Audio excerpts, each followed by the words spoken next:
આદિવાસીની જમીન બચાવો બચાવો, આદિવાસીની જમીન બચાવો બચાવો, ગ્રીન કોરિડોર રદ કરો રદ કરો,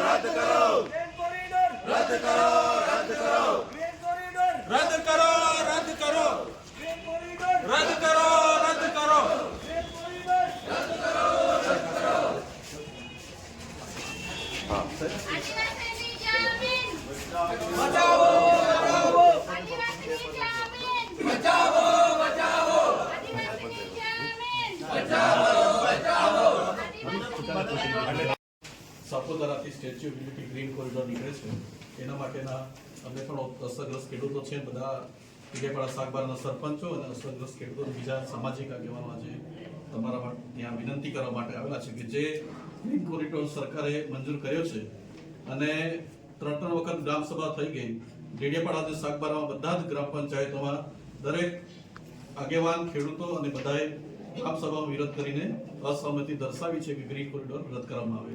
તો બધાને અમે ખાસ એ જ માંગણી લઈને આવ્યા છે કે જે ગ્રીન કોરિડોરની 3 વખત ગ્રામસભા થઈ અને સરપંચ ગ્રામ પંચાયતના સભ્યોએ અને ગામ લોકોએ જે અસહમતિનો ઠરાવ મોકલ્યો છે કે કોરિડોર રદ થવો જોઈએ, તો ફરીવાર જે ઠરાવ માટે ફરીને આવે છે એના માટે અમારી ખાસ વિનંતી છે કે આ જે પ્રોજેક્ટ છે વિરોધ રદ કરવામાં આવે અને આદિવાસી વિસ્તારમાં જે પણ ડાંગથી લઈને સ્ટેચ્યુ સુધી આખા જે કોરિડોર બનશે એમાં લાખો વૃક્ષો જશે, આદિવાસી સમાજની લાખો એકર જમીન પણ જશે.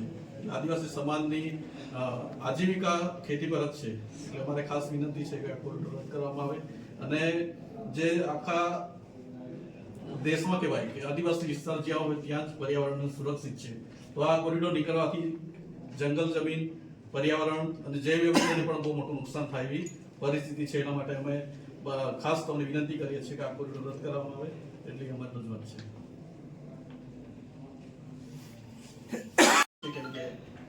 આ તો ઇકો સેન્સિટિવ આગળ સરકારે જાહેર કર્યું છે, એમાં પાછું એ લોકો હાઈવે લાવે તો કઈ હા અને આદિવાસી જમીન જાય છે, એટલે અમારી ખાસ વિનંતી છે કે રદ થાય. સરકાર સુધી આ વાત પહોંચાડવા.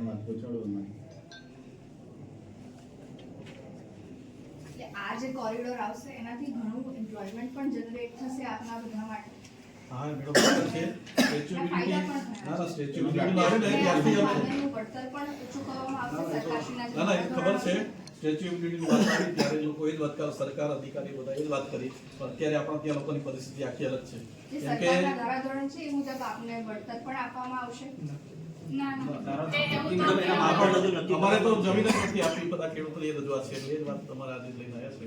પણ સરકારના વિકાસના બાબતે આદિવાસીઓનો તો વિનાશ, અને જે જૂના રસ્તા છે એને જ બનાવે અમારી ખાસ રજૂઆત છે. જૂના હાઈવે રસ્તા છે એને જ બનાવી દો ને, કહેવાનો નથી અમને, એમાં કોઈ વિરોધ નથી. જૂનો જે રસ્તો હોય એમાં બનાવી દે તો અમને કહેવાનું નથી.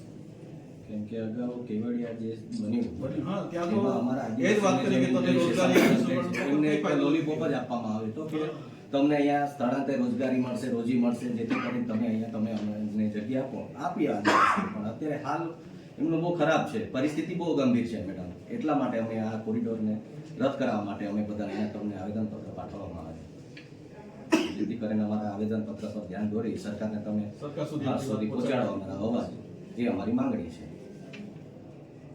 ઠીક છે, અમે તમને મેક્સિમમ કોમ્પન્સેશન મળશે આની અંદર, અને આપના માટે ત્યાં જો કોરિડોર બનશે તો એમ્પ્લોયમેન્ટની પણ ઘણી બધી, રોજગારીની પણ ઘણી બધી ઓપોર્ચ્યુનિટીઝ જે છે મેડમ ગવર્નમેન્ટ પાસે રોજગારી મળતે તો આજે આદિવાસી સમાજ બહુ આગળ રોજગારીના નામે આદિવાસીની જમીન છીનવાય છે મેડમ. એટલે અમે તમને રિક્વેસ્ટ કરીએ છીએ કે અમને એવું જ અમારી આદિવાસીની જમીન આપીને પછી અમારે દુઃખી થવું એના કરતાં અમને એવી રોજગારી નથી જોઈતી, અને તમને વિનંતી કરીએ છીએ કે તમે આ વાત સરકાર સુધી પહોંચાડો. ઠીક છે, આપનું આવેદનપત્ર ડેડિયાપાડા પ્રાંત ઓફિસ ખાતે ડેડિયાપાડા અને શાકબારા તાલુકાના, ચિગડા તાલુકાના ખેડૂતો, આગેવાનો, સરપંચો તથા યુવાનો, વડીલો બધા આવેદનપત્ર આપવા માટે આવેલા છે. ખાસ અમારી એ રજૂઆત છે કે જે સાપુતારાથી કેવડિયા સ્ટેચ્યુ ઓફ યુનિટી સુધી ગ્રીન કોરિડોર સરકારે મંજૂર કર્યો છે એમાં જે અસરગ્રસ્ત ખેડૂતો આવે છે, જેટલા પણ ગામો આવે છે, ત્યાં આદિવાસી સમાજ અનાદિકાળથી રહે છે અને ખેતી પર નિર્ભર જમીન છે. એટલા માટે ખાસ કરીને આખું પરિવારનું ગુજરાન ખેતી પર જ છે. તો જો આ કોરિડોરમાં જમીન જાય તો આદિવાસી સમાજના જીવન જીવવાની આખી પરિસ્થિતિ બદલાઈ જશે. એના માટે કરીને ખાસ અમારે સરકારને આજે આવેદનપત્ર આપીને વિનંતી કરીએ છીએ કે આ કોરિડોર રદ કરવામાં આવે અને સાપુતારાથી કેવડિયા સુધી જે પણ જંગલ છે, વૃક્ષો છે, પછી જે બી જૈવ વૈવિધ્ય છે એ આખું ખોરવાઈ જશે. અને સાતપુડા આખો જંગલ છે એમાંથી આ હાઈવે નીકળશે તો સાતપુડા આખા પર્વતમાળાના જે પર્યાવરણ બચેલું છે એને પણ બહુ મોટું નુકસાન ભવિષ્યમાં ઉત્પન્ન થશે. એટલે અમે આહવાન કરીએ છીએ કે આખા ગુજરાતમાં સર્વ સમાજના લોકો સાતપુડાના જંગલમાંથી જે કોરિડોર નીકળે છે એના વિરોધ માટે સૌ લોકો જોડાઓ અને આપણા ભવિષ્યની પેઢી માટે, આપણા ભવિષ્યના બાળકો માટે જંગલ બચે એની આ લડત કહેવાય. કેમ કે જે બી જંગલ છે ત્યાં પણ કોરિડોર નીકળે તો આખું આપણું જંગલ પૂરું થઈ જશે અને ભવિષ્યમાં આપણને આખા માનવતા પર જે આખી ક્લાઇમેટ ચેન્જનો પ્રશ્ન ઊભો થયો છે એટલે ભવિષ્યમાં માનવતા પર બહુ ઘેરું સંકટ ઊભું થશે. એના માટે અમે ખાસ આજે પ્રાંત અધિકારી સાહેબને આવેદનપત્ર આપીને વિનંતી કરી છે કે આ કોરિડોર રદ કરવામાં આવે અને આદિવાસીઓના જળ, જંગલ અને જમીન બચાવવામાં આવે.